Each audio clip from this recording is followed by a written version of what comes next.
Baik ya, salam bahagia mahasiswa UPN dimanapun Anda berada ya. Dalam kesempatan ini kita akan membahas materi kita tentang korupsi. Jadi apa atau makna dari pendidikan anti korupsi. Jadi fokus perhatian kita itu bukan pada korupsinya, tetapi bagaimana kita mengendalikan dan menghentikan praktek-praktek koruptif yang ada di negara kita. Jadi kalau kita belajar dari sejarah korupsi di dunia, bahwa korupsi itu sudah ada sejak zaman prasejarah, bagaimana perkembangan era kerajaan-kerajaan itu praktek-praktek koruptif itu muncul. Hanya saja media tidak mengeksplorasi itu. Bahkan dulu belum ada media yang secanggih yang kita lakukan hari ini. Nah, dulu praktek-praktek koruptif itu juga terjadi di kelompok-kelompok tertentu. Kalangan-kalangan elit melakukan praktek-praktek koruptif ya terkait dengan perdagangan, ya terkait dengan tukar guling wilayah, terkait dengan kekuasaan sampai era kolonial. Jadi kalau kita melihat proses sejarah kita bicara korupsi itu sudah ada dalam proses sejarah bangsa kita. Bahkan proses sejarah di negara-negara lain muncul. Nah, kita bisa belajar kasus-kasus itu dari mana? Misalnya seperti film-film yang dibuat di negara lain, seperti film Cina, film Korea, ya kemudian film India, ya bahkan yang paling menyolok adalah film Bollywood dan film Hollywood. Nah, bagaimana kita bisa melihat itu? Nah, proses-proses koruptif itu ternyata berkaitan dengan negara, berkaitan dengan pemerintah, berkaitan dengan kekuasaan, ya, berkaitan dengan aparatus negara. Jadi aparatur sipil negara ini punya peran penting dalam berkontribusi terkait dengan praktek-praktek koruptif.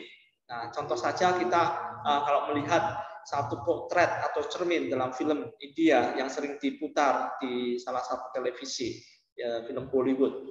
Banyak praktek-praktek koruptif itu ditayangkan, disisipkan dalam salah satu film, dan hampir semua film India menjelaskan atau sering menyinggung persoalan praktek koruptif di negaranya, mulai dari praktek ya buruk ya karakter dari pejabat negara yang menerima suap, menyengsarakan rakyat, menindas rakyat dan sebagainya.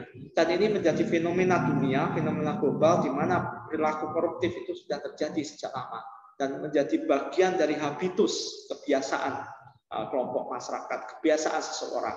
Nah, ini yang perlu kita lihat bersama hari ini, bagaimana praktek pola ya cara-cara koruptif yang terjadi ini pasti akan berbeda dengan era-era di zaman dulu atau dalam konteks sejarah. Ketika zaman kolonial akan berbeda dengan praktek-praktek koruptif hari ini dengan cara-cara mungkin yang lebih canggih dan lebih modern.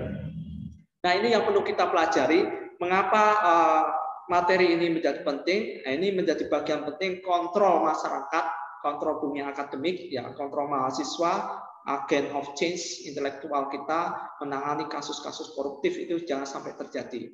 Nah, karena ini menjadi bagian atau menjadi kategori persoalan extraordinary crime, kejahatan yang luar biasa.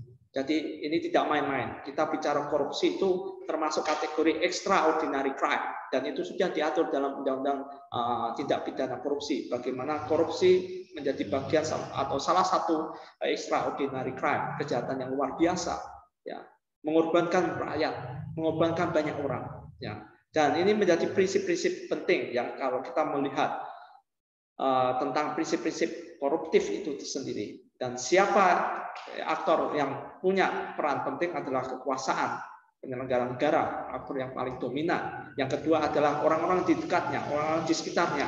Ya, bisa saja kelompok masyarakat, bisa saja elit yang punya kedekatan dengan penguasa. Nah, ini punya pengaruh dan mereka saling keterkaitan satu dengan yang lainnya. Nah, mengapa tema ini menjadi tema penting kewarganegaraan? Karena ini melibatkan seluruh aspek warganegara. Nah, ketika negara atau pemerintah ya mengalami persoalan korupsi yang begitu luar biasanya sampai hari ini akan berdampak pada proses pembangunan nasional tidak akan berjalan dengan baik. Nah, proses bagaimana kita membangun bangsa dan negara tidak berjalan secara efektif karena di mana-mana terjadi praktek koruptif. Nah, apa indikator, apa akar dari penyebab korupsi itu? Ada beberapa yang perlu kita lihat di sini.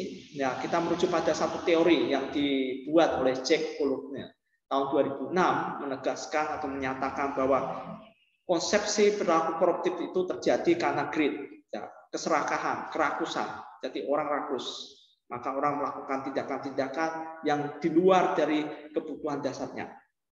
Nah, ini yang menjadi penting. Mahatma Gandhi mengatakan bahwa dunia ini cukup untuk memenuhi kebutuhan manusia, tapi tidak cukup untuk memenuhi kerakusan manusia. Nah, ini salah satu filsuf India, Mahatma Gandhi sudah mengatakan bahwa pada dasarnya dunia ini cukup kalau hanya untuk memenuhi kebutuhan manusia, tapi tidak akan cukup kalau hanya memenuhi kerakusan manusia. Nah, ini salah satu hal yang menjadi catatan penting, bahwa korupsi terjadi, ya perilaku koruptif itu muncul karena kerakusan manusia, kerakusan seseorang. Nah, poin yang kedua adalah bicara tentang sistem. Nah, enabler, ada sistem yang memberikan ruang orang berkorupsi itu. Nah, ini sistem. Nah, bagaimana sistem itu dijalankan? Nah, enabler inilah yang menjadi bagian penting, ya membiarkan ya kerja-kerja koruptif itu terjadi, dan itu menjadi kebiasaan, dianggap sebagai kebiasaan, habitus masyarakat. Ya, biasanya seperti ini, mereka melakukan seperti itu. Nah, ini bicara kaitannya dengan mentalitas kita. Ya, kebutuhan-kebutuhan di luar kebutuhan dasar, kemudian orang mencari kebutuhan yang lain, ya memenuhi kebutuhan gaya hidup, ya lifestyle, itu menjadi bagian faktor pendorong ya perilaku koruptif itu muncul di mana-mana. Khususnya relasi antara negara dan masyarakat, relasi negara dan elit, yang pemerintah artinya kekuasaan itu punya peran penting dalam konteks ini. Nah, yang berikutnya kita bicara tentang persoalan bagaimana efek ya exposure itu muncul. Jadi perilaku koruptif tidak akan bisa berhenti ketika sanksi ya efek jera itu tidak ditegaskan, ya tidak ekstrim untuk dinyatakan. Kita belajar dari Cina, ya setiap orang yang korupsi diberikan peti mati, artinya ditembak mati. Nah, ini bicara kekuasaan, komitmen negara, komitmen pemerintah untuk memberantas korupsi di negeri Cina yang semakin mengejala dan semakin masif. Apa langkah pemimpin tertinggi? Memberikan hukuman maksimal adalah hukuman mati. Nah, bagaimana dengan negara kita?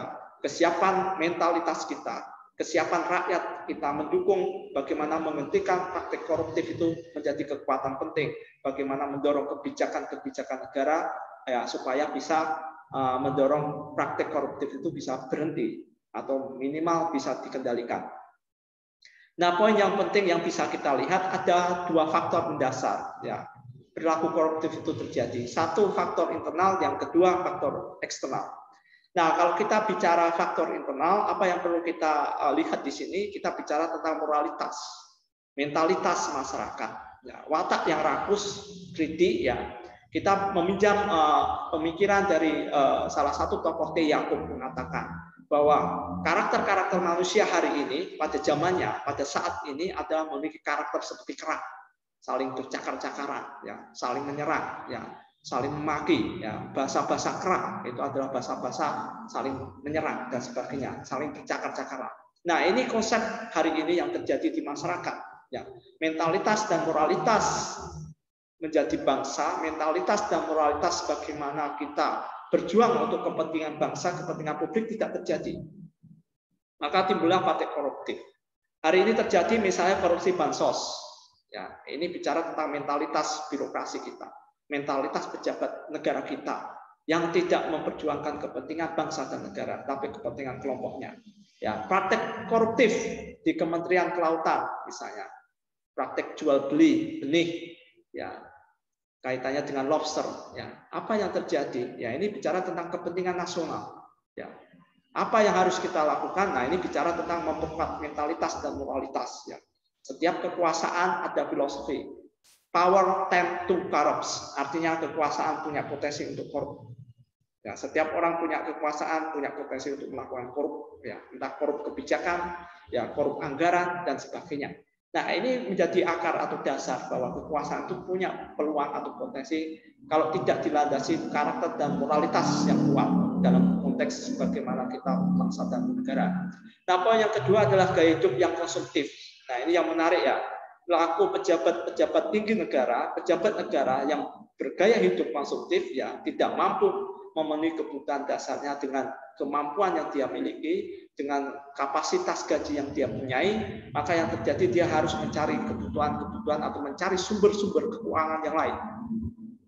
Maka yang terjadi mereka memilih dana, mereka mencari anggaran yang lain. Mereka berupaya bagaimana mendapatkan anggaran itu dengan cara-cara yang tidak lazim, ya, melanggar aturan. Nah, poin yang ketiga adalah meningkatkan status sosial. Ini kita bicara tentang persoalan status sosial. Ya, jadi orang memiliki gaya hidup, kemudian status sosial ingin naik tinggi, tapi tidak sesuai dengan apa yang dia punyai, apa yang dia miliki. Maka terjadilah praktek koruptif itu terjadi di penyelenggara negara. Nah, itu kita bicara mentalitas. Poin yang berikutnya adalah faktor eksternal. Apa yang bisa kita lihat dalam konteks faktor eksternal ini? Ini kita bicara sikap masyarakat. Masyarakat juga permisif terhadap perilaku koruptif. Kontrol masyarakat tidak terlalu kuat. Ya. Ketika ada satu pejabat negara melakukan korupsi, kita merasa dibiarkan, diabaikan. Harusnya kita menjadi masyarakat yang kritis, ya, menyatakan, mendorong pemerintah, menegakkan peraturan, memperkuat hukum. Bagaimana si koruptor itu dihukum mati, misalnya, dihukum semaksimal mungkin. Ya, jangan dibiarkan hukuman itu bersifat minimal. Nah, ini kontrol masyarakat, sikap masyarakat masih lemah. Seolah korupsi itu biasa, itu wajar, itu lumrah. Nah, akhirnya menggejala dan itu dibiarkan oleh kebijakan. Aspek berikutnya adalah aspek politis. Ya, jadi politik punya pengaruh. Ya. Interaksi-interaksi elit politik ya satu dengan yang lainnya punya pengaruh penting dalam mencegah, menghindari ya praktek-praktek koruptif itu. Berikutnya aspek ekonomi. Jadi apa yang menyebabkan korupsi atau perilaku koruptif itu terjadi karena kesenjangan ekonomi. Ya. Orang memiliki kebutuhan yang banyak, tapi pemasukannya sangat sedikit. Ya. Apa yang dilakukan? Mentalitas korup mulai muncul. Benih-benih koruptif itu mulai muncul di sebagian orang, terutama pemegang kekuasaan, ya, karena mereka terbatas, tapi kebutuhannya banyak, gajinya tidak naik, ya, apa yang dilakukan, ya, berupaya bagaimana mendapatkan pendapatan yang lain secara tidak lazim. Nah, ini yang terjadi memunculkan praktek koruptif di negeri kita. Kemudian aspek organisasi, organisasi yang terlalu gemuk, yang terlalu banyak, akan menimbulkan praktek koruptif. Anggaran semakin gemuk, anggaran semakin banyak. Jadi kita bicara high cost, ya, finansial, artinya harga, biaya dan sebagainya itu semakin banyak, pengeluaran semakin banyak. Nah, ini yang akan menimbulkan perilaku koruptif tidak terkendali, tidak ada kontrol dari pemerintah, tidak ada evaluasi kebijakan dari pemerintah, akhirnya terjadi pembiaran. Nah, ini gambaran umum tentang perilaku koruptif. Bagaimana kita bicara korupsi tidak hanya bicara pada aspek implikasinya, tapi juga aspek bagaimana kita akan membahas berkaitan dengan karakter. Jadi kita akan lanjut kepada karakter anti korupsi, bagaimana meletakkan diri, ya, menjadikan kita punya karakter yang memang betul-betul membela bangsa dan negara, karena korupsi itu akan berdampak pada persoalan-persoalan pembangunan kita. Nah, dalam hal ini kita harus memperkuat karakter anti korupsi itu. Apa yang bisa kita maknai, apa yang kita bisa lihat, ya, karakter anti korupsi itu adalah meletakkan dasar-dasar keberanian mengungkap kejahatan korupsi. Nah, kita harus berani menyatakan bagaimana kalau terjadi kejahatan tidak pidana korupsi, kita sampaikan, kita salurkan, kita serahkan kepada negara, kita wujudkan itu. Nah, karakter yang berikutnya adalah meletakkan dasar bertanggung jawab. Bagaimana kita bertanggung jawab terhadap masyarakat, mempertanggungjawabkan anggaran negara kalau kita diberi kewenangan untuk melakukan itu, mempertanggungjawabkan segala macam apa yang kita lakukan. Nah, karakter yang lain adalah jujur. Nah, ini 3 karakter yang perlu kita lihat. Jadi kejujuran menjadi bagian penting bagaimana kita mencegah, menghindari, dan menjauhi dari perilaku korup. Kejujuran. Nah, kejujuran itu yang mahal di negeri ini. Tidak